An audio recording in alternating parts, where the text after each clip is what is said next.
तो good morning everyone, welcome warriors. तो कैसे हैं आप सब लोग? होप आप सब बहुत बढ़िया होंगे। मैं भी बहुत बढ़िया हूँ। मैं हूँ आपका दोस्त सीए विशाल गुप्ता और आज हमारी लॉ की थर्ड क्लास है। नेचर ऑफ कॉन्ट्रैक्ट हम पढ़ रहे हैं, यूनिट 1 इंडियन कॉन्ट्रैक्ट एक्ट 1872 का यूनिट 1 हम पढ़ रहे हैं 18। और हम बिना कुछ लेट किए हमारे जो क्लास का ट्रेंड है, सर क्या ट्रेंड है हमारे क्लास का?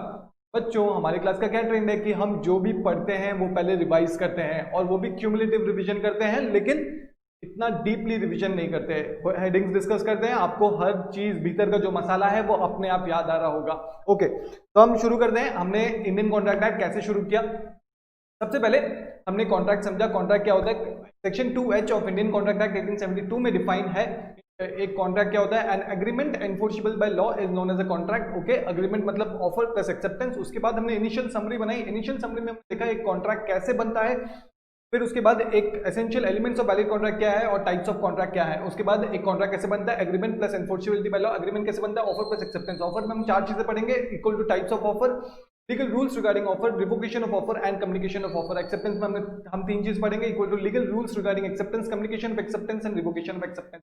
उसके बाद हमने ऑफर से शुरू किया। ऑफर का डेफिनेशन बड़ा, ऑफर का डेफिनेशन एक बार बोल देता हूं, भीतर का मैं नहीं बोलूंगा। ऑफर का डेफिनेशन ये था कि when one person signifies his willingness to another to do or absent from doing anything with the view to obtaining the assent of that other person, such act or abstinence is known, he is said to make a proposal or offer। इसको हमने चार part में divide किया था, आपको पूरा पक्का याद है, मुझे पता है। उसके बाद हमने टाइप्स ऑफ ऑफर पढ़े थे। टाइप्स ऑफ ऑफर क्या क्या पढ़े थे? जनरल ऑफर, स्पेशल ऑफर और स्पेसिफिक ऑफर, फिर counter offer, cross offer and standing offer. ये हमने टाइप्स ऑफ ऑफर पढ़े, उसका एक चार्ट भी बनाया। फिर उसके बाद हमने एक स्टोरी सुनी थी, एक स्टोरी बहुत बढ़िया स्टोरी सुनी थी, साहिल सर की स्टोरी। सर ने नैनो बेच दी थी और हार्ले डेविडसन खरीद ली थी, वो वाली स्टोरी। एक बार स्टोरी 2 मिनट में रिवाइज करते हैं, उसके बाद हम आगे बढ़ेंगे। उसके बाद लीगल रूल्स देख लेंगे स्टोरी के हिसाब से। फिर आज का सेशन हम स्टार्ट करेंगे और बहुत मजा आने वाला है मित्रों। बस एक बार आप मुझ पे भरोसा करके देखो मित्रों। तो उसके बाद हमने क्या किया? हमने एक स्टोरी सुनी। साहिल सर के पास एक नैनो थी, साहिल सर को नैनो बेचनी थी, तो साहिल सर ने OLX में डाल दी वो नैनो, तो वो एक जनरल ऑफर बन गया, वो कोई भी एक्सेप्ट कर सकता है। फिर उसके बाद साहिल सर हार्ले डेविडसन के शोरूम गए, हार्ले डेविडसन खरीदने। हार्ले डेविडसन के शोरूम में जाके साहिल सर ने हार्ले डेविडसन के ओनर को कहा कि मुझे ये स्पेसिफिकेशन बाइक चाहिए। और जब सर बोल रहे थे, तब सर के दिमाग में यही था कि ये बंदा उनको हाँ कर दे। तो ऑफर में भी जनरल और में भी स्पेसिफिक। उसके बाद सेकंड लीगल रूल आता है कि offer must be made with the view to obtaining the assent of that other person. Okay, फिर उसके बाद जो ओनर था उन्होंने कहा कि सर बाइक पूरी रेडी करने में 2 घंटे लगेंगे, आप एक काम कीजिए, पास में 2 किलोमीटर दूर रेस्टोरेंट है, वहां पे जाके खाना खा लीजिए।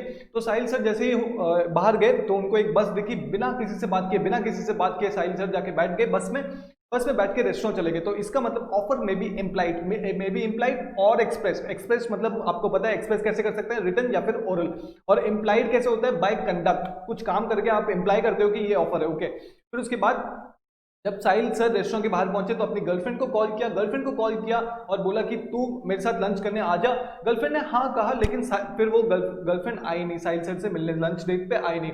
साहिल सर गुस्सा हो गए, लेकिन क्या साहिल सर केस कर सकते? नहीं। क्यों नहीं कर सकते? क्योंकि कोई लीगल इंटेंशन था ही नहीं, कोई लीगल रिलेशन था ही नहीं, कोई लीगल ऑब्लिगेशन था ही नहीं। तो इसका मतलब legal rules of valid offer के हमने 14 पॉइंट में पहुंच गए। Equal to offer must be capable of creating legal relations. Okay बच्चों, सब कुछ याद है ना? मुझे पता है, बहुत स्मार्ट हो रहे हो आप लोग। हाँ, उसके बाद साहिल सर ने 1 प्लेट पनीर ऑर्डर की। सर लेकिन 1 प्लेट पनीर, वेटर को कैसे पता कि वो पनीर बटर मसाला है, हैदराबादी पनीर है, ये क्या पनीर है? तो ऑफर क्या था सर ऑफर तो सर्टेन नहीं था, डेफिनेट भी नहीं था और वेज था सर। हाँ, तो ये हमारा 5th लीगल रूल है। Offer must not be certain definite, offer must be certain definite and not vague. Offer must be certain definite and not vague. Okay, फिर उसके बाद साहिल सर जब वापस जा रहे थे रेस्टोरेंट से बाइक शोरूम में, तो रास्ते में उनको हेलमेट का शोरूम दिखा जिसमें हेलमेट्स डिस्प्ले हो रखे थे। तो साहिल सर ने देखा और सोचा कि मैं बाद में खरीद लूंगा। तो जो हेलमेट्स डिस्प्ले हो रखे थे वो क्या था? Invitation to offer. तो हमारा 6th लीगल रूल ये है कि offer must be distinguished from invitation to offer. उसके बाद साहिल सर ने बाइक ले ली और बाइक लेके पूरे शहर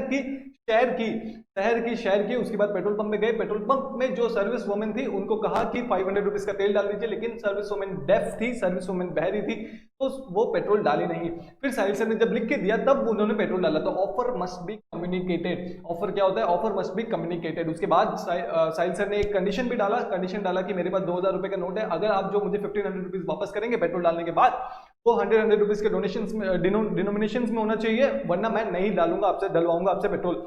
तो ये क्या था, ऑफर में भी कंडीशनल। सर हाँ ऑफर कंडीशनल हो सकता है। हाँ बच्चों मैंने आपको पूरे अच्छे से बताया ऑफर कंडीशनल हो सकता है। उसके बाद साहिल सर अपने घर गए, घर जाके देखा OLX चेक किया, तो OLX में अभी तक नैनो बिक्री नहीं हुई थी। तो साहिल सर जब भी मुसीबत में फंसते हैं तो मुझे याद करते हैं, विशाल सर को याद करते हैं। तो साहिल सर ने मुझे कॉल किया और कहा विशाल सर आप नैनो खरीद लीजिए 30,000 रुपीज में। मैंने कहा हाँ सर देखते हैं। सर ने कहा कि अगर 2 दिन में आपने नहीं खरीदा, 2 दिन में आपने मेरे को रिप्लाई नहीं किया, तो मैं मान लूंगा कि आपने मेरी नैनो खरीदने के लिए राजी हो गए, आप हाँ बोल दिया है आपने। तो ये क्या एक वैलिड ऑफर दोस्तों? नहीं, ये वैलिड ऑफर नहीं है। तो offer must not put burden on offeree, और offer must not contain a term the non compliance of which would amount to acceptance. दोस्तों हमने ये पढ़ा था, फिर ये वाला हेडिंग याद किया था हमने। उसके बाद हमने डिटेल एनालिसिस की थी। डिटेल एनालिसिस फिर से हमने क्या क्या किया था सबसे पहले, और डिटेल एनालिसिस जो है मैं आपको चार्ट के साथ बताऊंगा। हम आपको पता है हम हर हेडिंग के बाद चार्ट बनाते हैं हमारा, तो उसमें मैं आपको डिटेल एनालिसिस भी बता दूंगा, मतलब एक बार और थोड़ा ब्रीफ करके डिटेल एनालिसिस बता दूंगा। तो आज बच्चों हमारा जो legal rules regarding valid offer, उसमें हमने 8 पॉइंट कवर कर लिए थे। एक पॉइंट हमारा बाकी था, an invitation to offer must be distinguished from an offer. कौन सा पॉइंट बाकी था? तो बच्चों एक बार मैं पेन सिलेक्ट कर लेता हूं। हाँ करेक्ट बच्चों, हम क्या पढ़ रहे थे? हम पढ़ रहे थे, हाँ हम पढ़ रहे थे legal rules for a valid offer. हम पढ़ रहे थे legal rules for a valid offer. हमने 8 पॉइंट कवर कर लिए थे, और बहुत ही इंपॉर्टेंट पॉइंट जो 9th पॉइंट है, बहुत ही इंपॉर्टेंट है।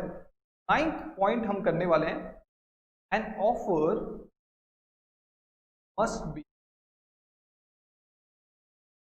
Distinguished. Offer must be distinguished from an invitation to offer. दोस्तों offer must be distinguished from an invitation to offer. दोस्तों मैंने आपको बताया था, जब मैंने साहिल सर की स्टोरी बताई थी, कि जो हेलमेट शोरूम हेलमेट्स डिस्प्ले कर रहे हैं वो आपके लिए ऑफर नहीं है, वो बस एक इन्विटेशन टू ऑफर है। क्या है? Invitation to offer. Sir invitation to offer आपने बताया तो था सर, लेकिन हमें थोड़ा थोड़ा याद है, और एक बार बता देंगे पक्का दोस्तों? तो जो इन्विटेशन टू ऑफर होता है वो बस एक इन्विटेशन होता है सामने वाले के लिए कि आप आइए और मुझे ऑफर कीजिए। क्या होता है सर? इन्विटेशन होता है सामने वाले के लिए कि आप आके मुझे ऑफर कीजिए। अगर मैंने एक्सेप्ट किया तब जाके वो एग्रीमेंट बनेगा। समझ आया? तो अगर आप इन्विटेशन टू ऑफर एक्सेप्ट करते हैं, ये है इन्विटेशन टू ऑफर जो हेलमेट शोरूम ने अपने हेलमेट्स डिस्प्ले करके दिए थे, ये इन्विटेशन टू ऑफर है। अगर आप उसको एक्सेप्ट करते हैं तो बच्चों क्या एक्सेप्टेंस बनता है? क्या अग्रीमेंट बनता है? नहीं, ये एक ऑफर बनता है। जब आप एक इन्विटेशन टू ऑफर एक्सेप्ट करते हैं तो एक ऑफर बनता है। ऑफर तब जाके आप हेलमेट शोरूम के ओनर को बोलते हो मेरे को वो वाली हेलमेट चाहिए।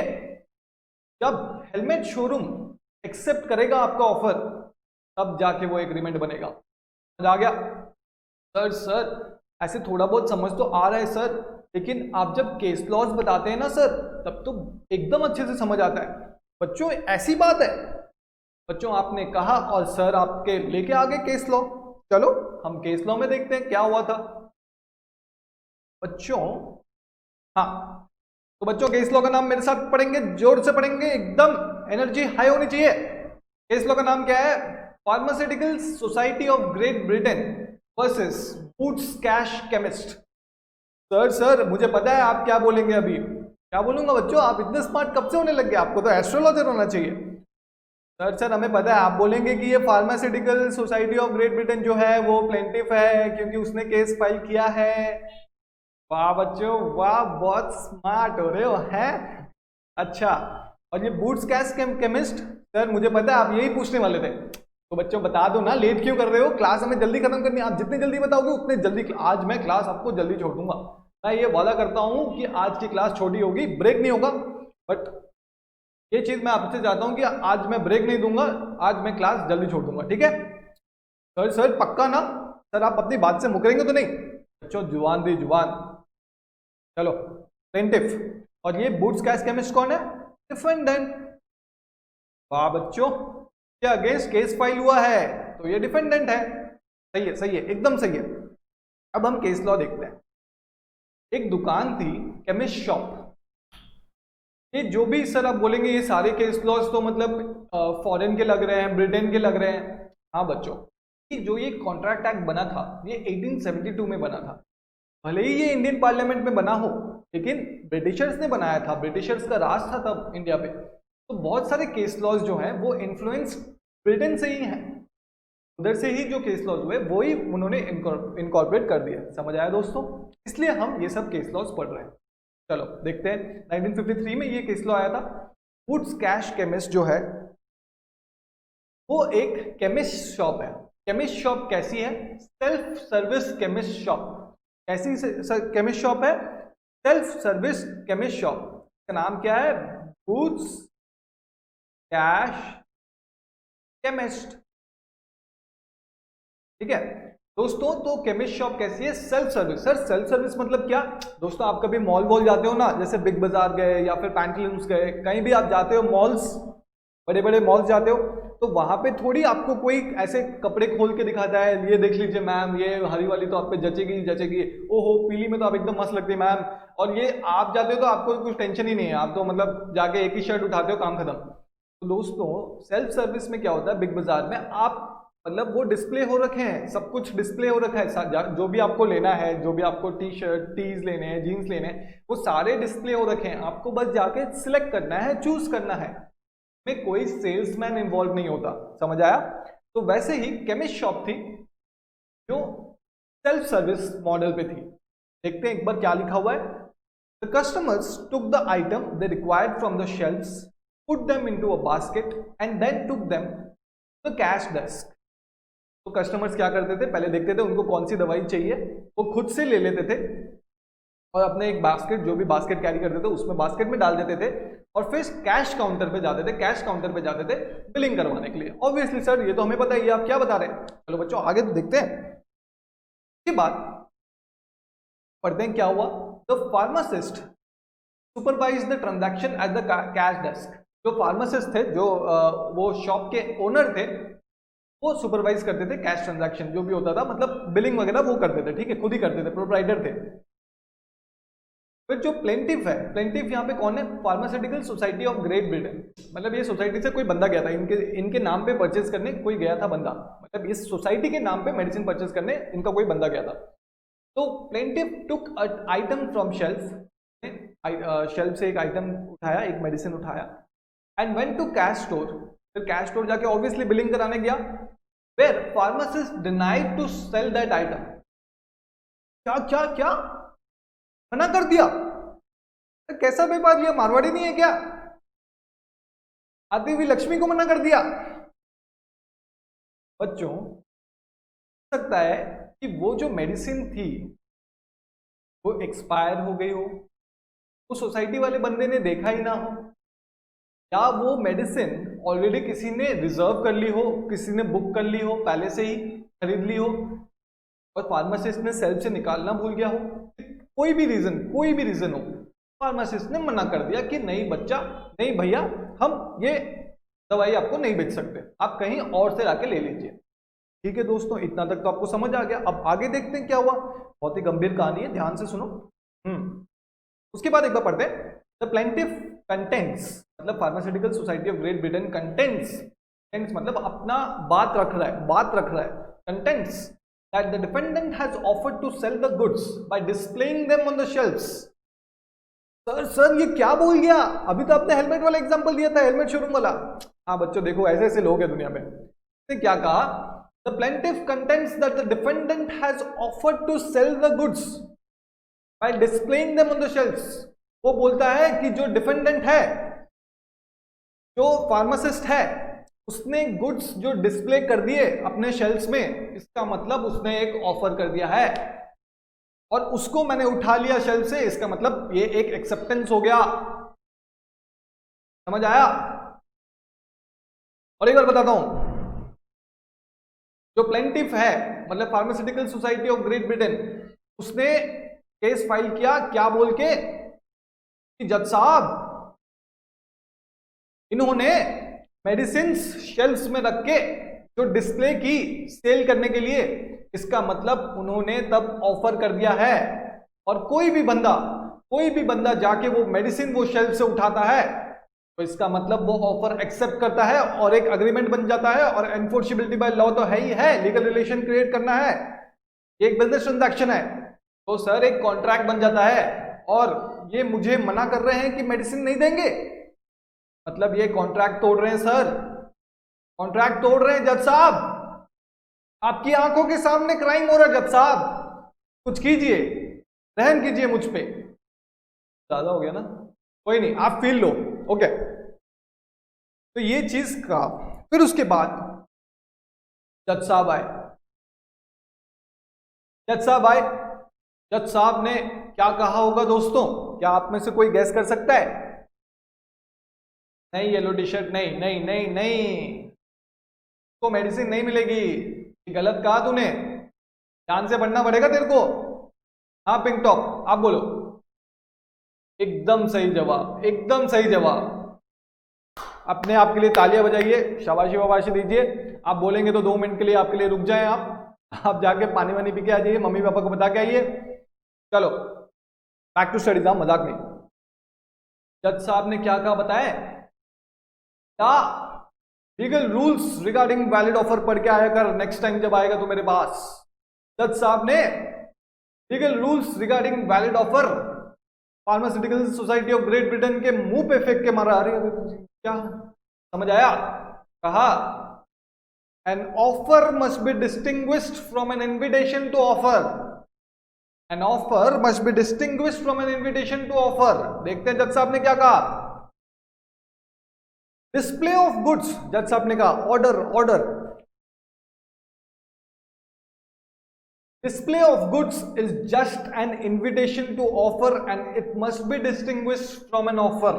अगर मैं आपकी जगह होता ये हाईलाइट कर लिया होता, display of goods is just an invitation to offer। जो आप गुड्स डिस्प्ले कर रहे हो वो बस एक इन्विटेशन टू ऑफर है, मतलब दुकानदार जो मेडिसिन दुकान है जिसकी, वो चाहता है कि आप आके उसको ऑफर करें कि भैया मुझे ये मेडिसिन खरीदनी है, फिर उसके ऊपर डिपेंड करता है कि वो मेडिसिन बेचना चाहता है या नहीं बेचना चाहता। समझ आ गया? It seems clear that the sale takes place at the cash register. Sale कहां पे होती है दोस्तों? तब एक कॉन्ट्रैक्ट कहां पे होता है? At the cash register under the supervision of the pharmacist. Sir हमें एकदम समझ आ गया कि display of goods invitation to offer होती है सर, लेकिन ऐसा क्यों? तो वो भी मैं बताऊं? हाँ सर आप ही तो सर है ना सर, आप ही तो बताएंगे। बच्चों मैं तो मजाक कर रहा था, बताता हूं। अब मान लो कि अगर डिस्प्ले ऑफ गुड्स को हम ऑफर बना दें, एक बार के लिए मान लेते हैं, हमने जो कॉन्सेप्ट पढ़ा एक बार के लिए भूल जाते हैं, नहीं हमेशा के लिए नहीं, एक बार के लिए भूल जाते हैं, और मान लेते हैं कि जो डिस्प्ले ऑफ गुड्स है वो एक ऑफर है। तो जब आप जाओगे और वो जो गुड्स डिस्प्ले हुई है उसको उठा लोगे तो वो तो एक्सेप्टेंस हो गया ना। अगर डिस्प्ले ऑफ गुड्स ऑफर है, मतलब जो गुड्स शेल्फ में रखी हुई है वो ऑफर है दुकानदार की तरफ से, जैसे ही आपने वो सामान उठाया वो तो एक्सेप्टेंस हो गया, एग्रीमेंट बन गया। मतलब इधर अगर जज साहब बोलते कि display of goods is an offer, तो यहां पे लिखते कि cell takes place at the shelves. Cash register की जगह क्या लिखते? At the shelves. आया? चलो सर और एक एग्जांपल, ठीक है। चलो देखो, आप गए सपोज बिग बाजार गए, एफबीबी बिग बाजार गए, आपको एक शर्ट बहुत पसंद आई जो ऐसे डिस्प्ले हो रखी थी शर्ट, ठीक है। अगर वो एक ऑफर है, तो जैसे ही आपने उसको उठाया, उस शर्ट को उठाई, तो वो एक्सेप्टेंस हो गया। आप उस शर्ट को वापस उधर नहीं रख सकते। अगर आप वापस रखते हैं तो आप कॉन्ट्रैक्ट तोड़ेंगे। समझ आई बात? जैसे ही आपने शर्ट को उठाया वो एक एक्सेप्टेंस बन गया। सर लेकिन अगर हमें और कोई शर्ट पसंद आ रही हो तो? हाँ, अगर और कोई शर्ट पसंद आ रही है तो आपको वो शर्ट लेनी पड़ेगी जो आपने पहले उठाया था, फिर जाके दूसरी शर्ट लोगे जो आपको पसंद आ रही है। आप एक शर्ट नहीं ले सकते क्योंकि आपने तो ऑफर एक्सेप्ट कर लिया। सर ऐसे थोड़ी होता है। तो मैं यही समझाने की कोशिश कर रहा हूं। जो डिस्प्ले ऑफ गुड्स है वो सिर्फ इन्विटेशन टू ऑफर है। वो जो मॉल है वो चाहते हैं कि आप उनको ऑफर करें। आप उनको ऑफर कहां करेंगे? जाके उनके काउंटर पे, उनके कैश रजिस्टर पे, उनके सेल काउंटर पे जाके ऑफर करेंगे कि मेरे को ये शर्ट खरीदनी है। फिर हो सकता है वो आपको बेचे, हो सकता है वो आपको नहीं बेचे, उनकी मर्जी। कभी कभी ऐसा होता है, आपके साथ हुआ है कि नहीं मुझे नहीं पता, लेकिन मेरे साथ एक बार ऐसा हुआ था। मैं एक मॉल में गया था एंड मेरे को एक शर्ट बहुत ज़्यादा पसंद आ गई थी। फिर उन्होंने कहा कि सर ये शर्ट हम सेल नहीं कर सकते क्योंकि सर ये एक डिस्प्ले आइटम है। समझ आई बात? सर ये क्या है? ये सर एक डिस्प्ले आइटम है। तब ये सिर्फ डिस्प्ले पीस है, ये सेल के लिए नहीं है, कंपनी की पॉलिसी नहीं है, कंपनी सेल करने नहीं देती है। तो क्या मैं तब उन पे केस कर सकता था? नहीं, कि मैंने ऑफर किया, उन्होंने एक्सेप्ट ही नहीं किया। तो एग्रीमेंट बनाई नहीं तो केस किस बात का? पहले उन्होंने इनविटेशन टू ऑफर किया अपने शर्ट्स दिखा के, फिर मैंने ऑफर किया एक शर्ट चूज करके उनके काउंटर पे जाके, फिर उनकी मर्जी है वो एक्सेप्ट करे ना करे। समझ आ गया? समझ आ गया? समझ आ गया? चलो, तो मैंने आपको बताया था कि हम सारे केस लॉज मेंटेन करके रखेंगे एक चार्ट में, और आपने कल चार्ट बनाया भी था। चलो तो उसमें जाके चार्ट बना देते हैं। Come on, case law number लिख दो, जो भी केस लॉ नंबर है, मेरे को इतना याद नहीं है। ओके, फिर केस लॉ का नाम भी लिख दो उसके साइड में। Pharmaceutical society of Great Britain versus Woods cash chemist 1953। Sir आप हमें केस लॉज क्यों याद करवा रहे हैं? केस लॉज क्यों लिखा रहे हैं? क्या आईसीआई बोलता है केस लॉ लिखने के लिए? बच्चों, सीए फाउंडेशन लेवल पे ये नहीं बोलता कि आप केस लॉ साइट कीजिए जो भी क्वेश्चंस एग्जाम में आ रहे हैं। लेवल आईसीआई उस पर मार्क्स देता है आपको। तो अगर आपको 9 महीने बाद करना ही है, 9 महीने बाद वैसी प्रेजेंटेशन करनी ही है आईपीसीसी में, क्यों ना अभी से करें। हो सकता है आपको अभी से इंप्रेशन मार्किंग्स मिल जाए। दोस्तों 100 मार्क का सब्जेक्टिव पेपर है, और अगर हम अपने आंसर्स एकदम नीट क्लीन अच्छे से प्रेजेंट करते हैं along with case laws, case law सिर्फ नाम लिख के आना है, केस लॉ नाम सिंपल आंसर में लास्ट में। क्या नुकसान है हमारा? सर हम नहीं करेंगे, तुम्हें अटेम्प्ट की कसम है। हाँ आप करोगे मुझे पता है। चलो, तो तुमने वो लिख लिया।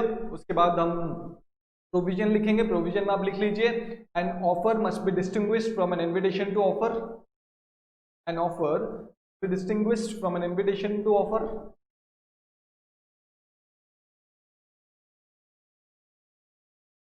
फैक्ट्स ऑफ द केस लिखेंगे हम।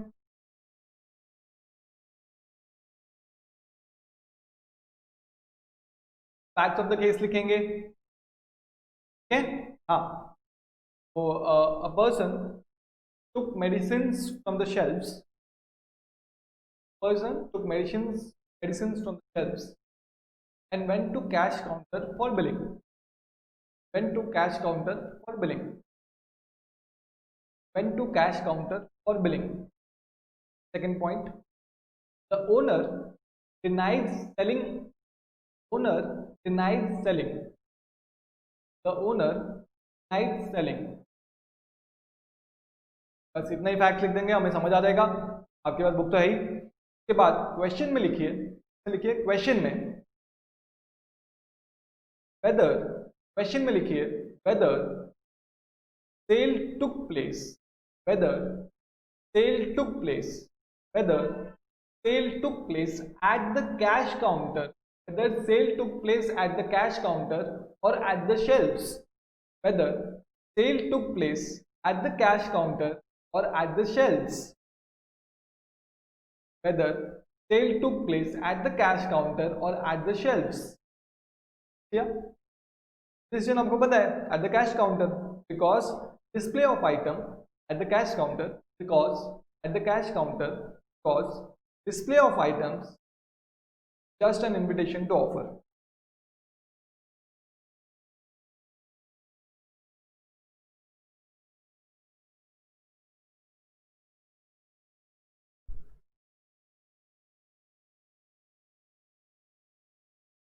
समझ आ गया?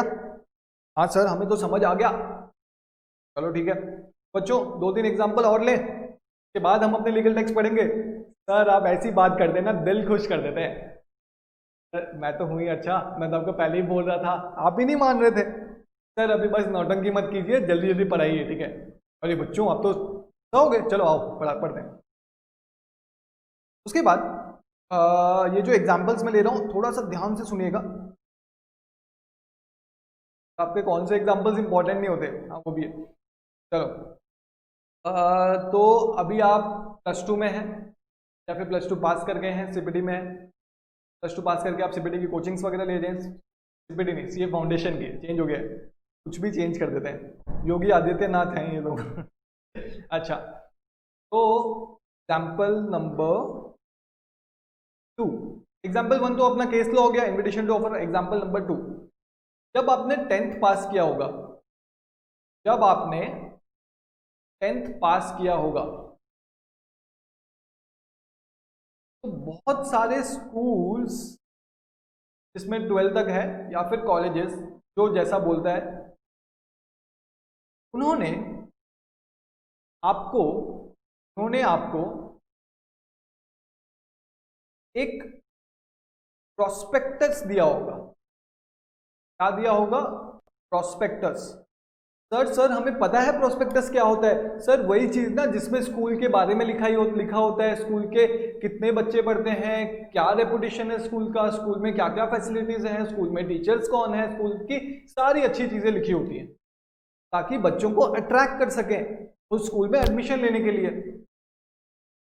क्यों? ये बोलना पड़ेगा, बहुत स्मार्ट हो, बहुत ज्यादा स्मार्ट हो। चलो ऐसे ही रहना, ठीक है? तो प्रोस्पेक्टस वो होता है जो एक स्कूल या फिर कॉलेज आपको देती है अट्रैक्ट करने के लिए कि आप आए और हमारे पास एडमिशन लें। आपने प्रोस्पेक्टस पढ़ा, उसमें साथ में एक एप्लीकेशन फॉर्म भी होता है। प्रोस्पेक्टस के साथ एक एप्लीकेशन फॉर्म भी होता है।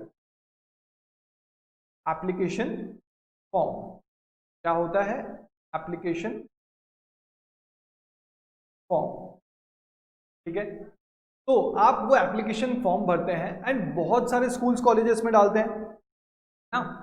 आप एप्लीकेशन फॉर्म भरते हैं और बहुत सारे स्कूल्स कॉलेजेस में डालते हैं, बहुत सारे स्कूल्स कॉलेजेस में डालते हैं, है ना?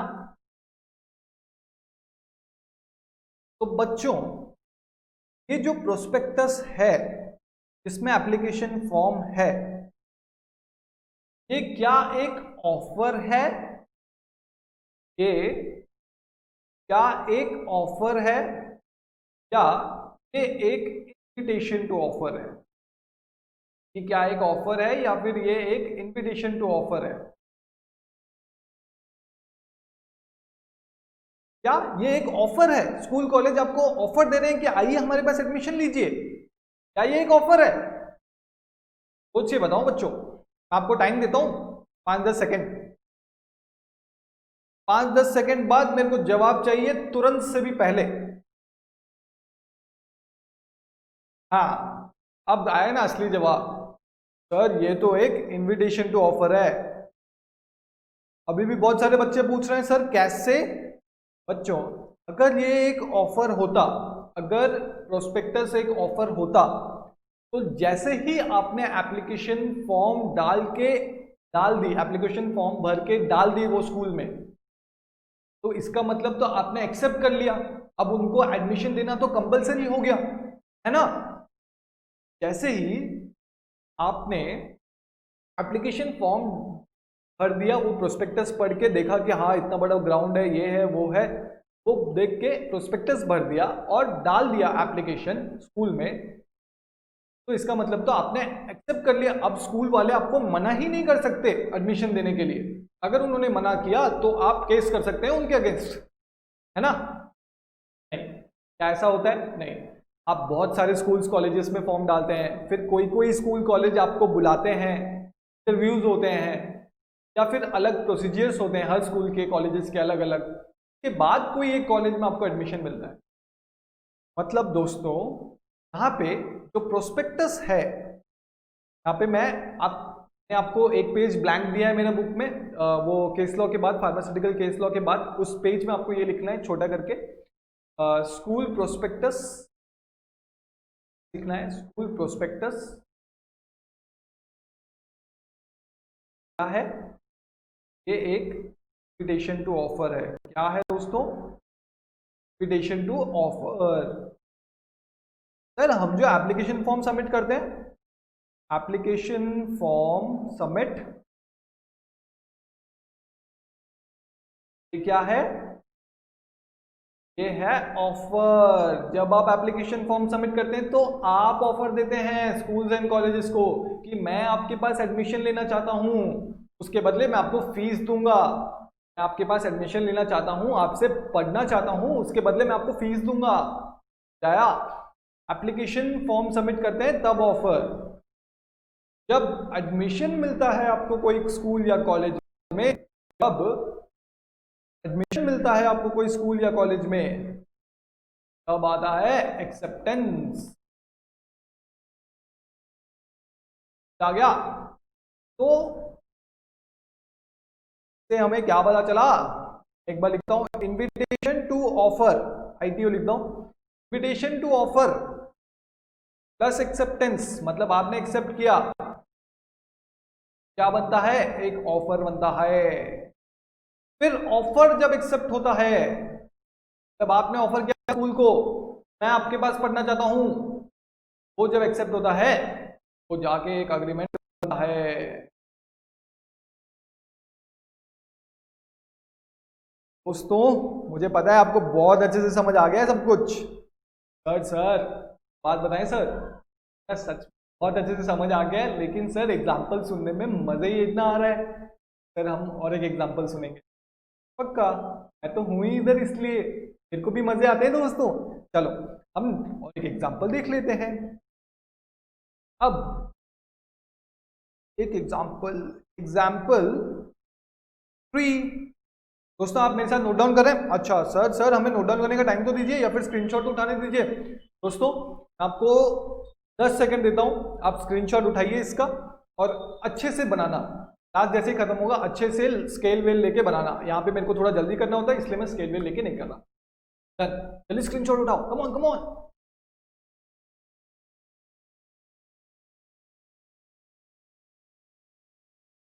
बहुत गर्मी है। उठा लिया आपने स्क्रीनशॉट? चलो हम थर्ड एग्जांपल की ओर चलते हैं। सर पेन का कलर तो चेंज किए है।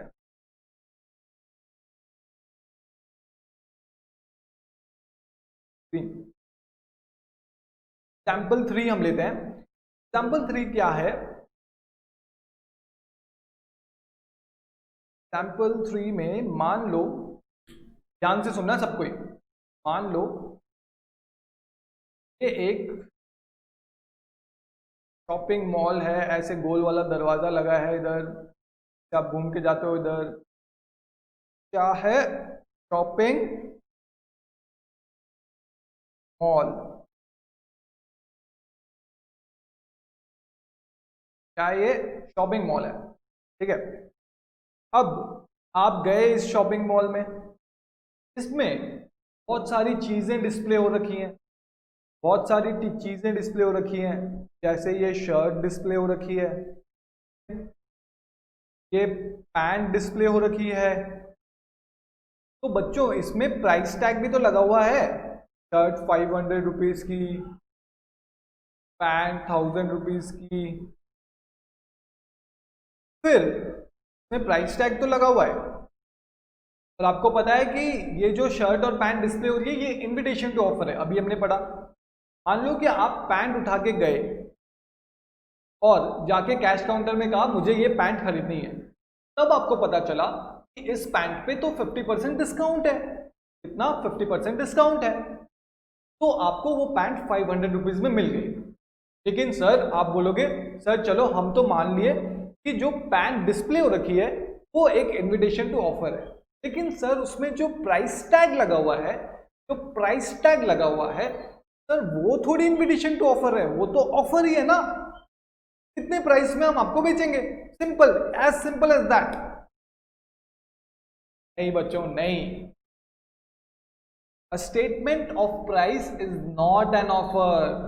अ statement of price is not an offer. अपने दिमाग में बांध लो, नई नई चीजें मुझे पता है आपको ऑब्जॉर्व करने में थोड़ी टाइम लग रही है, लेकिन एक जो स्टेटमेंट ऑफ प्राइस होता है वो ऑफर नहीं होता। अगर वो ऑफर होता तो आपको वो पैंट 1000 रुपए में ही खरीदनी पड़ती, लेकिन वो भी एक इन्विटेशन टू ऑफर है कि हमारे प्राइस टैग में ये 1000 रुपीज की पैंट है, फिर बाहर में वो लगा रखें कि हम 50% डिस्काउंट देते हैं। प्राइस टैग में नहीं लिखा हुआ, बाहर लिखा हुआ है कि अप टू 50% डिस्काउंट, और आपको 50% डिस्काउंट मिल गया वो पैंट में, तो ये एक इन्विटेशन टू ऑफर था। समझ आ गया? आपने कहा सर का मतलब जो जीन्स डिस्प्ले हो रही है वो भी इन्विटेशन टू ऑफर है, और जो जीन्स पे एक स्टेटमेंट लिखा हुआ है प्राइस का वो भी इन्विटेशन टू ऑफर है। सर तो ऑफर क्या है बच्चों? ये कमाल, जो भी आप विंडो शॉपिंग करते हैं, जो भी मॉल में शॉपिंग करते हैं, वो सब कुछ इन्विटेशन टू ऑफर है। आप ऑफर करते हैं कि मैं ये खरीदना चाहता हूं। समझ आया? चलो, तो यहां पे इधर बस एक बार 1000 रुपीज इधर लिख देना। कैश काउंटर में जब आप गए, कैश काउंटर में जब आप गए तो पता चला 50% डिस्काउंट है, तो आपको जीन्स कितने रुपए में मिल गई? 500।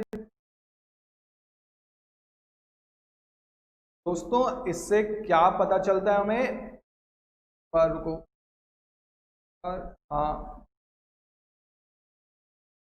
इससे हमें पता चलता है a statement of price, a statement of price is not an offer।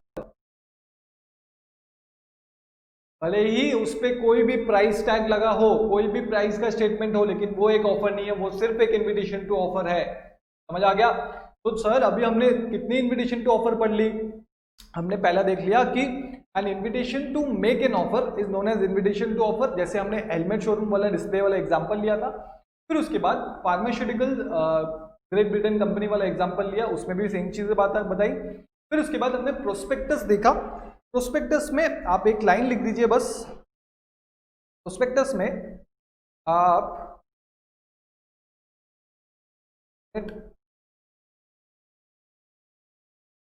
Prospectus में आप एक लाइन लिख दीजिए।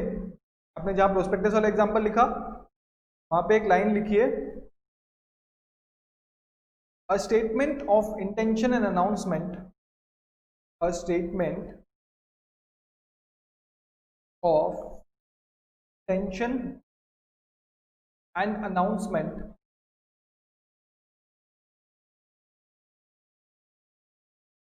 Is not an offer. समझ आ गया? तो हमने क्या पढ़ा? An invitation to an offer is an invitation to make an offer. Then उसके बाद a statement of intention and announcement is not an offer but an invitation to offer. उसके बाद हमने थर्ड में क्या पढ़ा? A statement of price is not an offer but just a invitation to offer. Sir आपने पढ़ा तो दिया, पर लीगल टेक्स्ट भी दिखा दीजिए पक्का। चलो देखते हैं, हमारा लीगल टेक्स्ट देखते हैं।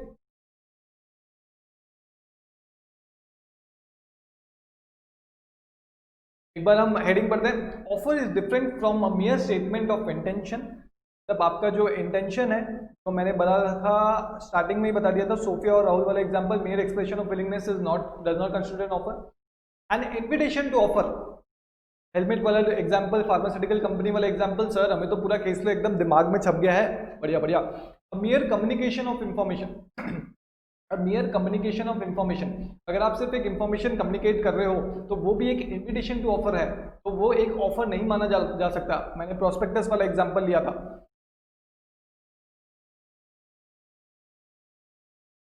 Prospectus,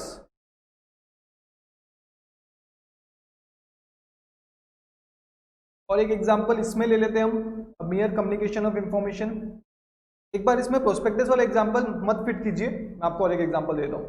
mayor communication of information में सपोज मान लो कि मैंने जाके कहा मेरे पास एक लैंड है, क्या है, लैंड।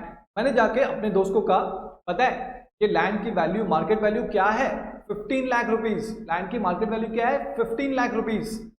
तो क्या मैंने अपने दोस्त को ऑफर किया? नहीं, मैंने थोड़ी कहा कि तू खरीदेगा क्या, मेरे लैंड की वैल्यू 15 लाख रुपीज है। नहीं, मैंने तो सिर्फ कहा पता है मेरे जो लैंड है, मेरे पास जो लैंड है उसकी वैल्यू 15 लाख रुपीज है। तो it is just a information. क्या है, it is just a information, it does not constitute an offer. हाँ, it may constitute an invitation to offer. फिर वो अगर बोलता कि यार अगर तेरी लैंड की वैल्यू 15 लाख रुपीज है तो एक काम कर, तू मेरे को बेच दे, तब जाके वो ऑफर करता। और अगर मैं, मेरी मर्जी, फिर मैं एक्सेप्ट करूं या नहीं करूं। समझ आ गया? एकदम समझ आ गया? हाँ सर समझ आ गया। मेयर स्टेटमेंट ऑफ इंटेंशन समझ आ गया, इन्विटेशन टू ऑफर समझ आ गया, मेयर कम्युनिकेशन ऑफ इंफॉर्मेशन वो भी समझ। उसके बाद कैजुअल इक्विटी एंड प्रोस्पेक्टस। जो प्रोस्पेक्टस होता है उसमें भी बहुत सारी इंफॉर्मेशन दी जाती है, इसलिए मैं उसको इसमें फिट कर रहा था, बट मैं सोचा कि अलग से एग्जांपल दे देता हूं। ओके, तो आप इसमें प्रोस्पेक्टस भी फिट कर सकते हैं, क्योंकि प्रोस्पेक्टस में बहुत सारी इंफॉर्मेशन दी जाती है कि हमारे स्कूल के पास इतने क्लासरूम्स हैं, ये है वो है। वो बस एक इंफॉर्मेशन है, वो आपको थोड़ी ऑफर करें कि आके एडमिशन लीजिए। ऑफर वो कर रहे हैं एप्लीकेशन फॉर्म में, मतलब प्रोस्पेक्टस में आपको सिर्फ बता रहे हैं, इंफॉर्मेशन दे रहे हैं। समझ आया? फिर उसके बाद कैजुअल इक्विटी एंड प्रोस्पेक्टस। अभी हमने देखा कैजुअल इक्विटी और प्रोस्पेक्टस दोनों सेम होता है। आप जब हायर लेवल पे जाएंगे तो जो थोड़ा सा डिफरेंस है वो बाद में जानेंगे, अभी मैं आपको कुछ नहीं बता रहा क्योंकि आप कंफ्यूज हो जाएंगे। कैजुअल इक्विटी और प्रोस्पेक्टस जो है वो, प्रोस्पेक्टस क्या होता है सर? प्रोस्पेक्टस आपने स्कूल कॉलेजेस से रिलेटेड तो बता दिया, लेकिन मैं आपको बता दूं प्रोस्पेक्टस जो होता है, document for inviting subscribers, document for inviting subscribers for company. एक कंपनी प्रोस्पेक्टस इशू करती है, एक कंपनी जो है वो प्रोस्पेक्टस इशू करती है, किस लिए करती है? ताकि जो इन्वेस्टर्स हैं, जो भी शेयर्स लेना चाहते हैं उस कंपनी का, वो प्रोस्पेक्टस पढ़े और देखें ये कंपनी इतनी इतनी अच्छी है तो जाके इसमें इन्वेस्ट करें। समझ आ गया? प्रोस्पेक्टस जो मैंने आपको बताया वो स्कूल्स कॉलेजेस से रिलेटेड बात बताया, वो भी एक वैलिड एग्जांपल है। और ये जो है एग्जांपल है, कंपनी जब प्रोस्पेक्टस इशू करती है तो वो भी एक वैलिड एग्जांपल।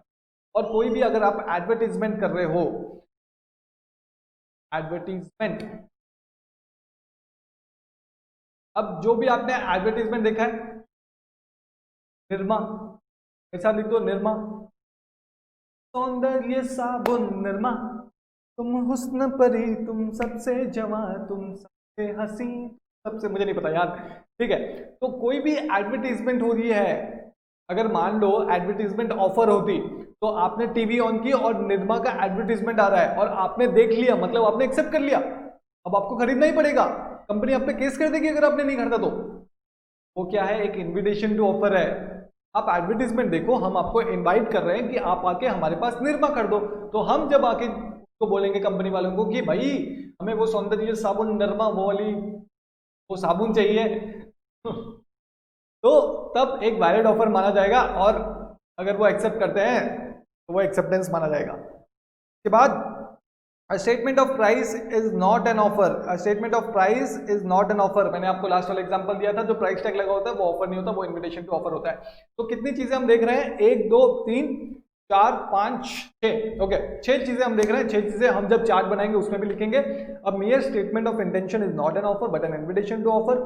फिर उसके बाद अब मेयर कम्युनिकेशन ऑफ इंफॉर्मेशन, सिर्फ आप इंफॉर्मेशन बता रहे हो, वो भी एक ऑफर नहीं है, वो एक इन्विटेशन टू ऑफर है। जैसे मैंने अपने दोस्त को बताया 15 लाख रुपीस की लैंड है मेरे पास। फिर उसके बाद कैजुअल इक्विटी और प्रोस्पेक्टस की बात करते हैं। कंपनी इशू करती है प्रोस्पेक्टस ताकि उनके पास इन्वेस्टर्स आए और उनकी कंपनी में इन्वेस्ट करें, और या फिर स्कूल्स कॉलेजेस प्रोस्पेक्टस इशू करते हैं ताकि बच्चे उनके पास एडमिशन ले। फिर उसके बाद एडवर्टीजमेंट की बात करती है, सौंदर्य साबुन निरमा। फिर उसके बाद statement of price is not an offer. फिर उसके बाद मॉल में जब आप जाते हो, प्राइस टैग जो है वो एक ऑफर नहीं है, वो इन्विटेशन। चलो legal text, sir legal text हम घर पे पढ़ेंगे, पक्का बच्चों? लीगल टेक्स्ट घर पे पढ़ोगे? चलो ठीक है, मैं एक बार आपको लीगल टेक्स्ट जल्दी पढ़ के सुना देता हूं, फिर आप बाकी घर में पढ़ना। सबसे पहले an invitation to make an offer और डू बिजनेस। आप मेरे साथ ध्यान रखिए और मेरे को सुनते रहिए, okay. In case of an invitation to make an offer, the person making the invitation does not make an offer, rather invites the other party to make an offer. His objective is to send out the invitation that he is willing to deal with any person who, on the basis of such invitation, is ready to enter into a contract with him, subject to final terms and conditions. आप एक बार ये घर पे जाके पढ़िएगा, आपको हर एक चीज समझ आएगी। आप कहोगे सर आपने जो सब बताया वो एग्जैक्टली वैसा ही है। हाँ बच्चों, जैसे एग्जाम्पल में हमारे इमेज में दिख रहा है रेड हेरिंग प्रोस्पेक्टस। बहुत सारे टाइप के प्रोस्पेक्टस होते हैं। रेड हेरिंग प्रोस्पेक्टस जो होता है वो एक छोटा सा प्रोस्पेक्टस होता है जिसमें सिर्फ इंपॉर्टेंट इंफॉर्मेशन जो होती है वो इन्वेस्टर्स को दी जाती है, ताकि इन्वेस्टर्स के काम की इंफॉर्मेशन जो है वही वो पढ़े और फिर उसके बाद इन्वेस्टमेंट करना है या नहीं करना वो डिसाइड करें। ये हम हायर लेवल पे आईपीसीसी में इंटर में बहुत ध्यान से पढ़ेंगे। ओके, एग्जांपल छोड़ देता हूं। फिर सेकंड में statement of intention and announcement. Statement of intention and announcement की अगर हम बात करें तो हमने क्या देखा, एडवर्टीजमेंट अगर कोई हो रहा है, क्या हो रहा है, एडवर्टीजमेंट हो रहा है,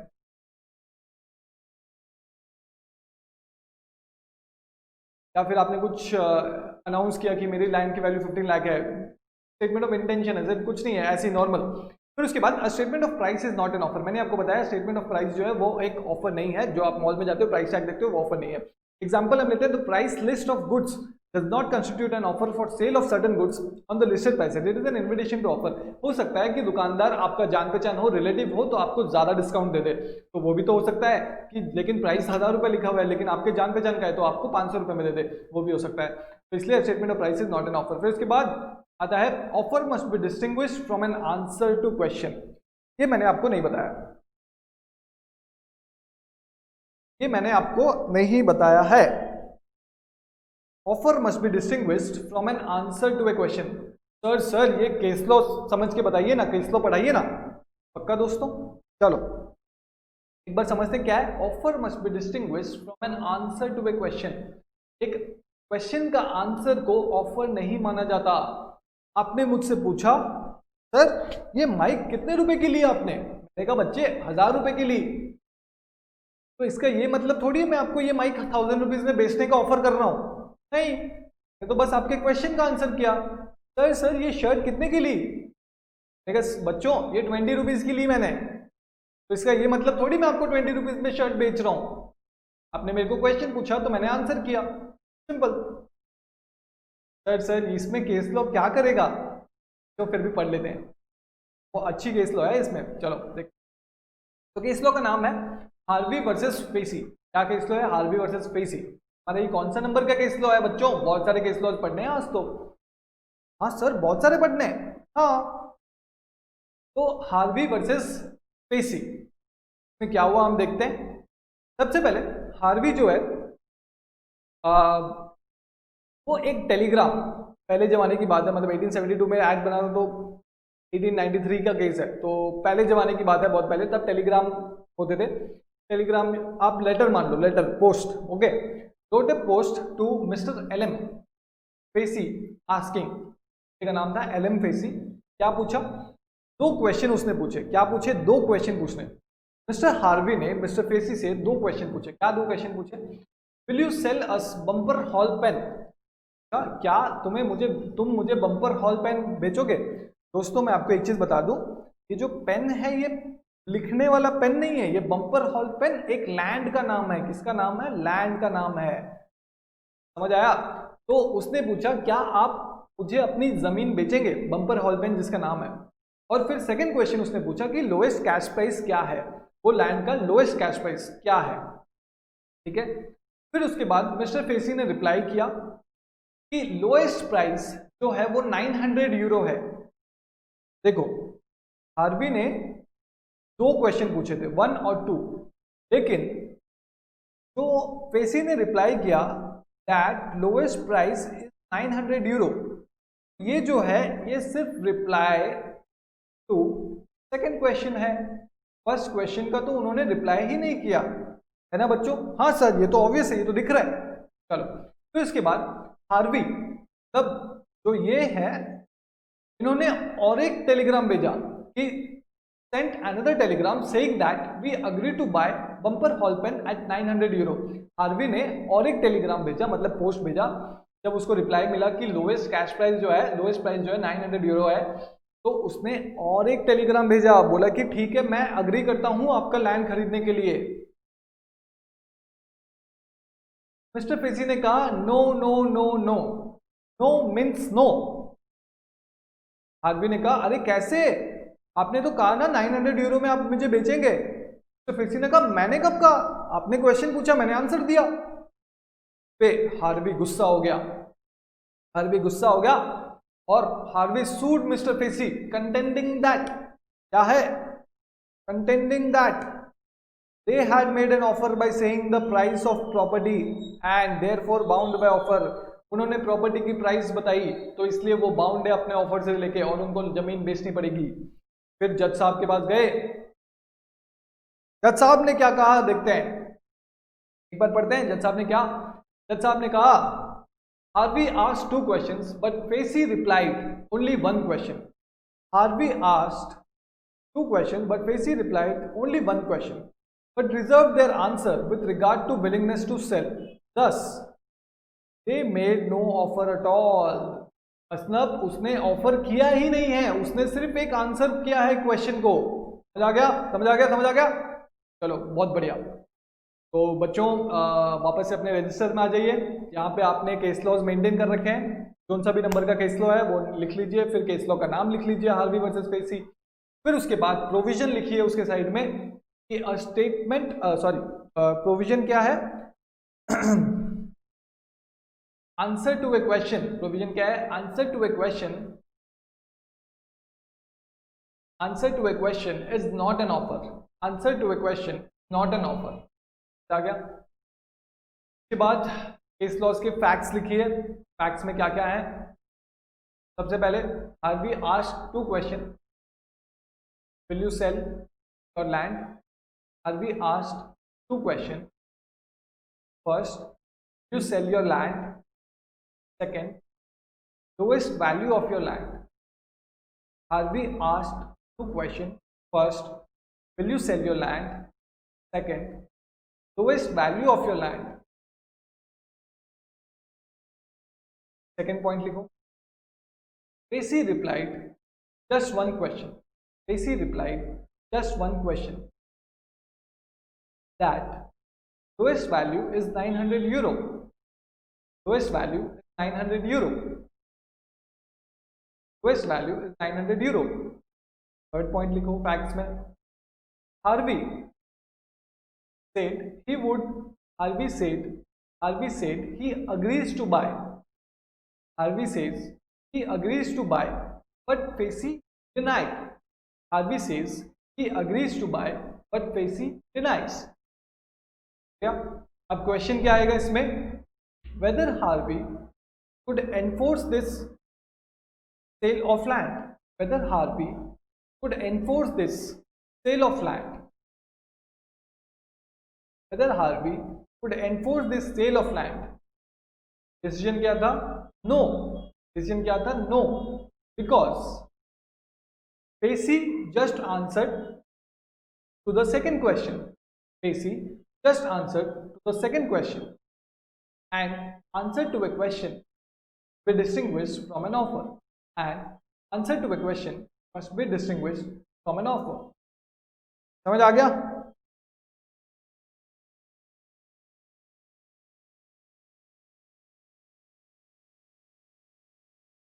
ओके डन।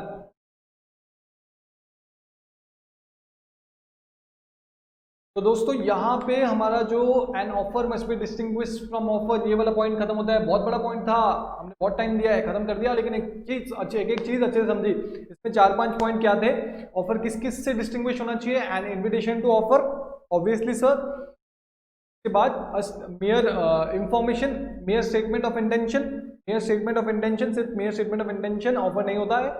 उसके बाद क्या था, communication of information, communication of information वो आ गया। A statement of price is not an offer, a statement of price is not an offer, an answer to a question is not an offer. तो आ गया, हाँ sir एकदम अच्छे से समझ आ गया। चलो आगे बढ़ते हैं। केस लॉ लिखा हुआ है हार्वी वर्सेस फेसी का, उसमें फैक्ट्स वगैरह ये सब लिखे हुए हैं, आप एक बार पढ़ लीजिएगा। उसके बाद लास्ट में एक नीचे आइए, लास्ट पैराग्राफ, उसमें लिखा हुआ है similarly when goods are sold through auction. Auction मतलब पता है दोस्तों, आप आईपीएल का ऑक्शन तो देखते ही होंगे, ऑक्शन, ऑक्शन मतलब जहाँ पे बिडिंग होती है, लोग जाके बिड करते हैं कि मैं इतने रुपए में कर दूंगा, 10,001, 10,002, 10,003, याद आया कुछ? हाँ, तो मान लो कि कुछ सामान बेच रहे हैं, ये माइक मैं ऑक्शन में बेचना चाहता हूँ और मैंने सबको इनवाइट किया कि आओ ये माइक मैं बेच रहा हूँ, जो सबसे ज्यादा प्राइस बोलेगा उसको ये माइक मैं बेच दूंगा। तो मैंने जो ये बोला ये सिर्फ एक इनविटेशन टू ऑफर है। क्या है? Invitation to offer. आप लोग आएंगे और ऑफर देंगे मेरे को कि मैं इतने प्राइस में खरीदना चाहती हूं या फिर मैं इतना प्राइस में खरीदना चाहता हूं, फिर मेरी मर्जी है मैं बेचूं या नहीं बेचूं। ऑक्शन कब कंप्लीट होता है? जब हैमर गिरता है।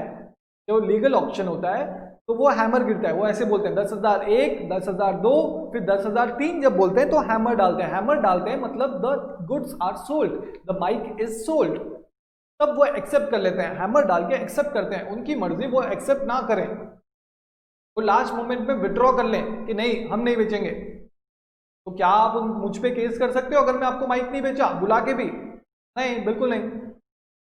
समझ आया? तो एक बार पढ़ते हैं। Similarly, when goods are sold through auction, the auctioneer does not contract with anyone who attends the sale. The auction is only an advertisement to sell. Auction क्या है? सिर्फ एक advertisement. But the items are not put for sale through persons who have come to the auction may have the intention to purchase. Similar decision was given in Harris versus Nickerson. समझ आ गया? Sir ये case law लिखना है क्या? हाँ बच्चों, ये केस लॉ एक बार लिख लो और ये वाला भी लिख लो।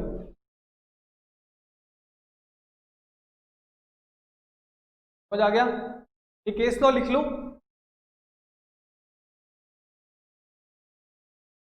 अपने जो चार्ट मेंटेन कर रहे हैं उसमें ये दो केस लॉज लिख लो। लेकिन ये दो केस लॉज आपको साइट नहीं करने हैं, मैं आपको बताऊंगा साइट करने नहीं करने प्रेजेंटेशन में। हो सकता है कि ये हैरिस वर्सेस निकर्सन वाला केस लॉ हम यूज करें, बट ये वाला हम यूज नहीं करेंगे। ओके, ये और भी ऑल्टरनेटिव मैं आपको बताऊंगा जब हम क्वेश्चन आंसर डिस्कस करेंगे तब।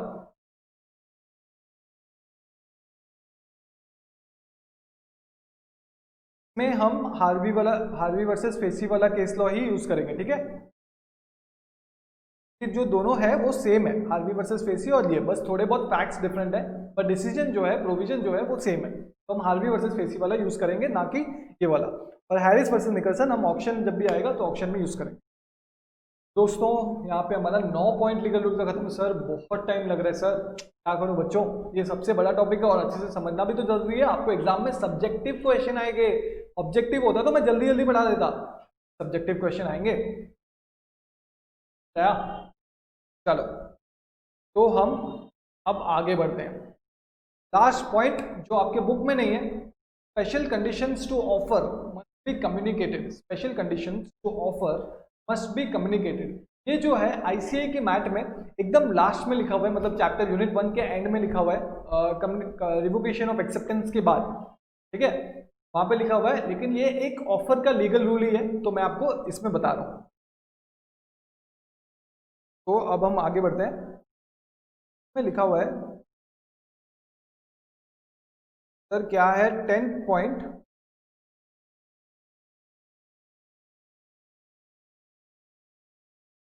Special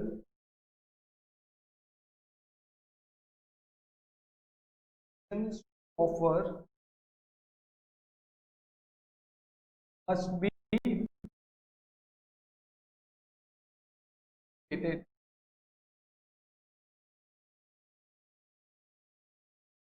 special conditions offer must stated। समझ आ गया दोस्तों?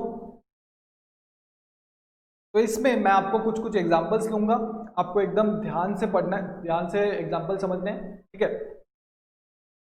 एग्जांपल 1, और मेरे साथ साथ लिखते जाइए लेकिन अच्छे हैंडराइटिंग में, ओके? तो यहां पे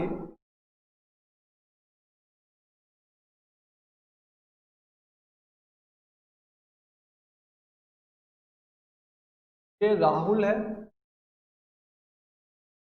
ने एक रेलवे की टिकट ली। क्या ली है? रेलवे की टिकट,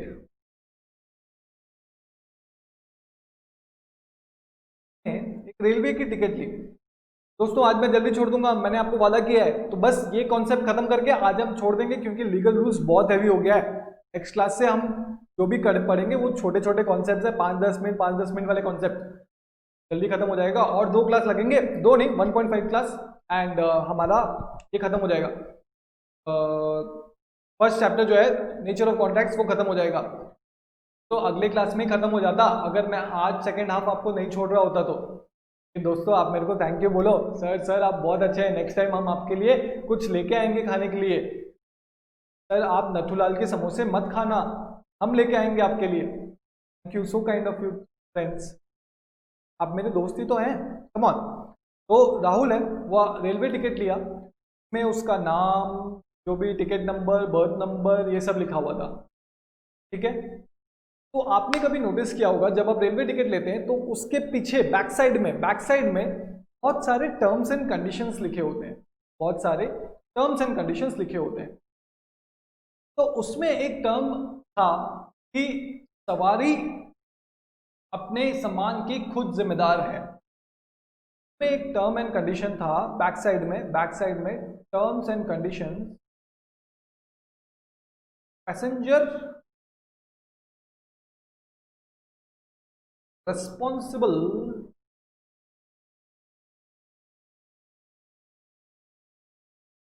for his luggage।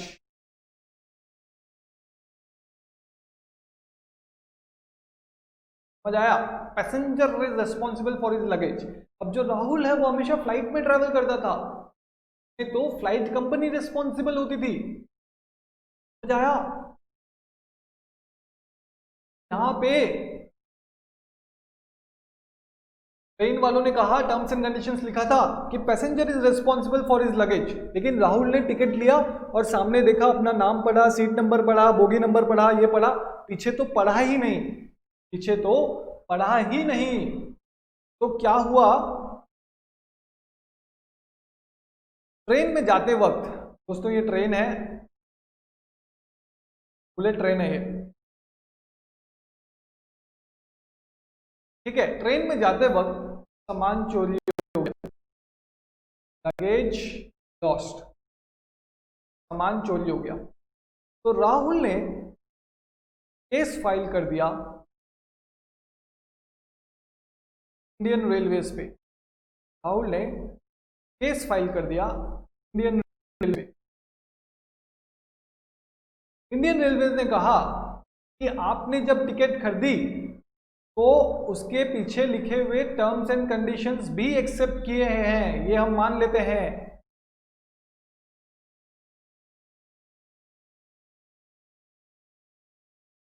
पे जज साहब ने क्या कहा,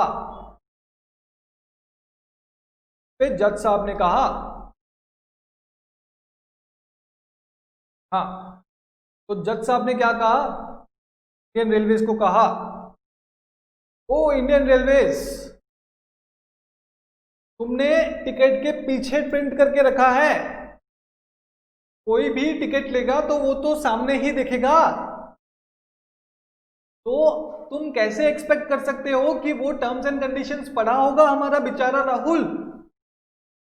क्या बोल रहे हो इंडियन रेलवेज, तुम्हें उसको पैसा लौटाना पड़ेगा, क्योंकि तुमने ठीक से कम्युनिकेट नहीं किया ऑफर, सिर्फ आधा ऑफर कम्युनिकेट किया, जो स्पेशल कंडीशंस हैं, जो टर्म्स हैं, वो कम्युनिकेट ही नहीं किया। तो इंडियन रेलवेज को ये लौटाना पड़ा, लगेज नहीं, डैमेज, ऑब्वियसली लगेज तो चोरी हो गया ना, तो डैमेज लौटाना पड़ा। समझ आया? तो एक बार राहुल जो है उसने एक रेलवे टिकट खरीदी, रेलवे टिकट के फ्रंट में उसका नाम, बोगी नंबर, सीट नंबर लिखा हुआ था, उसके पीछे टर्म्स एंड कंडीशंस लिखे हुए थे, लेकिन राहुल ने सिर्फ स्टार्टिंग में पढ़ा और फ्रंट पेज में ऐसा कुछ नहीं लिखा हुआ था जो राहुल का अटेंशन अट्रैक्ट करे पीछे की तरफ। या तो पीटीओ लिख देता या फिर सी एट द बैक साइड लिख लेता, कुछ भी नहीं लिखा हुआ था। तो राहुल ने पीछे टर्म्स एंड कंडीशंस नहीं पढ़ी, जिसमें एक टर्म था, कंडीशन था कि अगर आपकी सामान चोरी हो जाती है तो आप खुद जिम्मेदार हैं। राहुल का सामान चोरी हो गया और राहुल ने इंडियन रेलवे पे केस फाइल कर दिया कि आप मुझे डैमेज दीजिए मेरे सामान की, उसमें एक सोने की चेन थी, ये थी, बीवी के लिए डायमंड का नेकलेस था, तो आप मुझे वापस कीजिए सारे पैसे। तो इंडियन रेलवे ने कहा कि नहीं, हमने तो आपको ऑफर ठीक से कम्युनिकेट किया था, टर्म्स एंड कंडीशंस आपके टिकट में लिखे हुए हैं। तो जज साहब ने कहा इंडियन रेलवे को कि लिखे तो हुए हैं, लेकिन आपने ठीक से कम्युनिकेट नहीं किया, आपने अटेंशन ड्रॉ ही नहीं किया, आपने अटेंशन ड्रॉ ही नहीं किया, ठीक है। तो और डैमेज लौटाना पड़ा उनको। तो attention was not drawn, attention was not drawn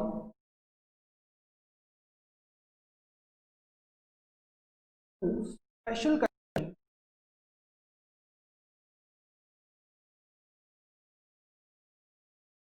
of offer. Therefore, this is this is not valid offer. Sir हाँ ऐसा होता है, हाँ सर तो एक वैलिड ऑफर का एग्जांपल दीजिए जहां पे अटेंशन ड्रॉ हुआ हो, ठीक है। भाई सेम चीज हम देख लेते हैं। राहुल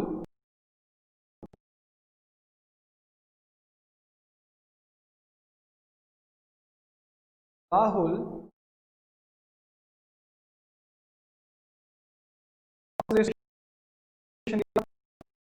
कहाँ गया,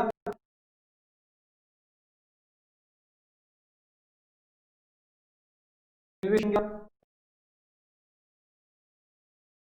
वहां पे एक था क्लोक रूम। क्या था? Cloakroom. क्या थी? Cloakroom. अपना सामान क्लोक रूम में रखाया और एक टिकट ली। जब क्लोक रूम की टिकट ली, उसमें टिकट पे सब राहुल का नाम, सामान, ये सब सब लिखा हुआ था, और यहाँ पे नीचे लिखा हुआ था PTO, प्लीज टर्न ओवर।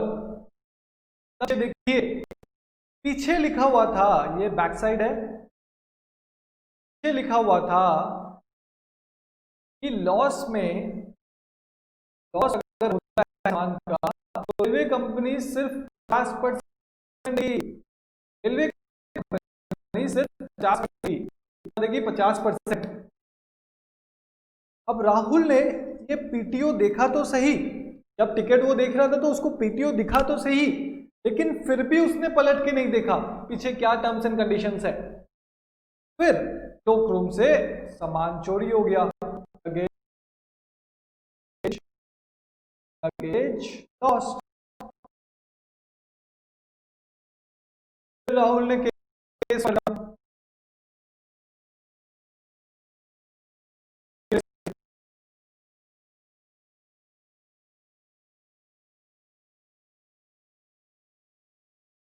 कह सकते हैं जज साहब ने क्या कहा होगा? हाँ दोस्तों, हाँ एकदम सही, आप एकदम सही गेस कर रहे हैं। फिर जज साहब ने कहा बेटा इस बार तो इंडियन रेलवेज ने अपनी गलती सुधार ली थी, पीटीओ लिख के तेरा अटेंशन ड्रॉ किया था, टर्म्स एंड कंडीशंस जो पीछे लिखे हुए थे। अब की बात तेरी गलती है जो तूने टर्म्स एंड कंडीशंस बिना पढ़े ऑफर एक्सेप्ट किया, क्योंकि इंडियन रेलवेज ने अपना पूरा काम किया था, पूरी कोशिश की थी कि तुम्हारा अटेंशन ड्रॉ करे टर्म्स एंड कंडीशंस में। अगर आपने नहीं किया ये आपकी गलती है। तो अभी क्या राहुल को कंपनसेशन मिलेगा, डैमेज मिलेगा? जनता जवाब चाहती है, नहीं नहीं। समझ आ गया दोस्तों? अब आपको एक मजे वाली बात बताऊं, मैंने ना एक केस लॉ पढ़ा दिया। केस लॉ का नाम है अगर वर्सेस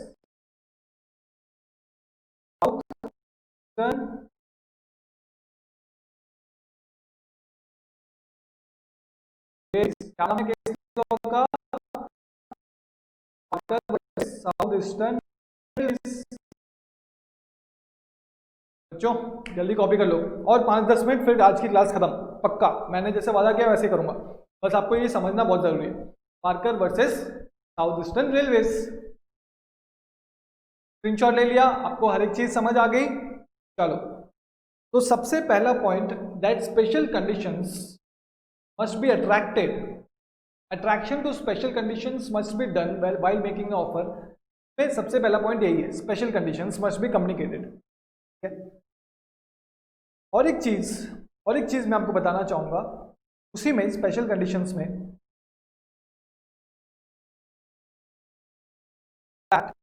स्पेशल कंडीशंस हैं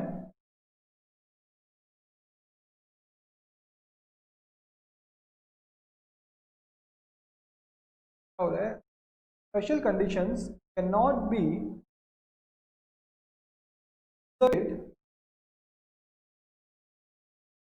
after offer is accepted.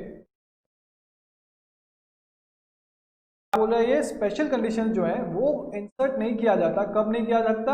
After the offer is accepted. समझ आया दोस्तों?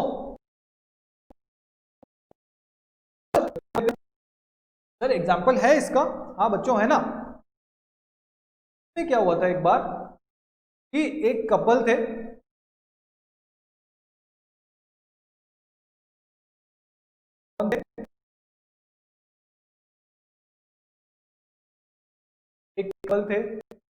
तो जाके एक होटल रूम बुक किए।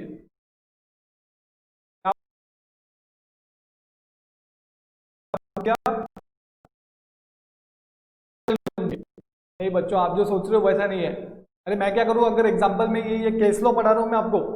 एक कपल थे, वो जाके एक होटल रूम बुक किए और होटल रूम में जाके सारी बातें कर ली, सारे चीज बता दिए कि इतना रेंट है, इतना ये है वो है, इतना बड़ा चेक इन है, इतना बजे चेकआउट है। फिर उसने उन्हें एक्सेप्ट कर लिया और अग्रीमेंट बन गया। क्या हो गया? अग्रीमेंट बन गया।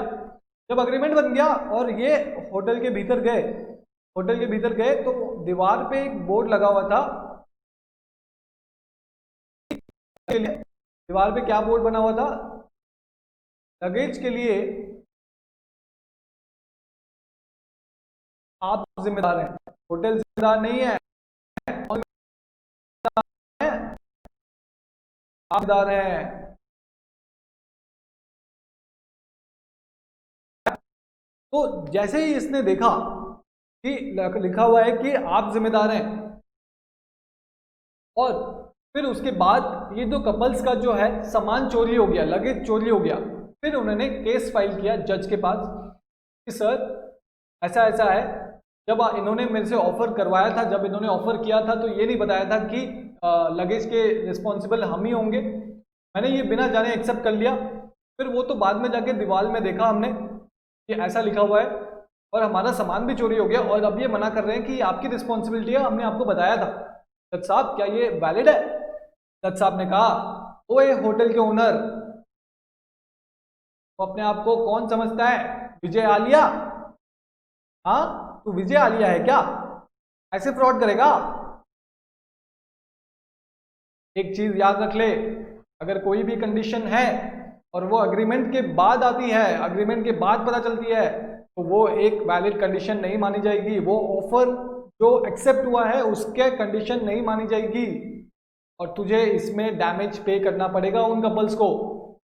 समझ आ गया? हाँ सर ये तो समझ आ गया। तो दोस्तों मैंने आपको और एक केस लॉ पढ़ा दिया है। केस लॉ का नाम है वर्सेस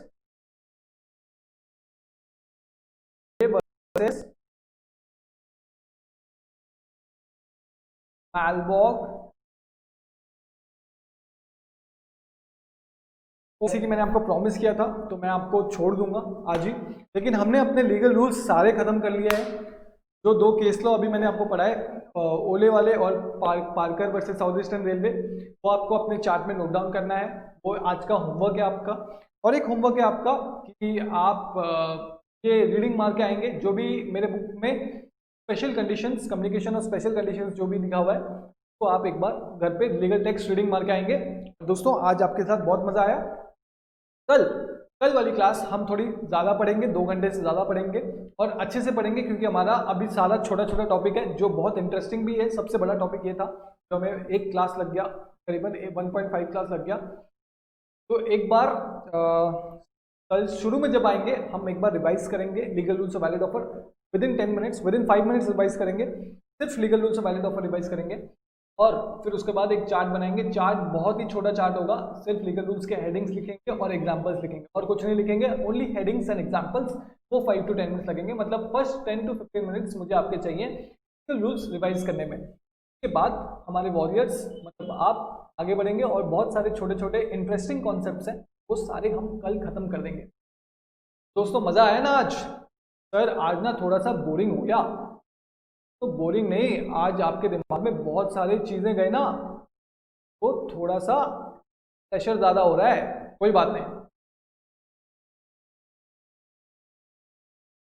अभी मैं आपसे आज तो भी बोरिंग हो रहा है, के ऊपर भी प्रेशर पड़ रहा है बहुत सारा।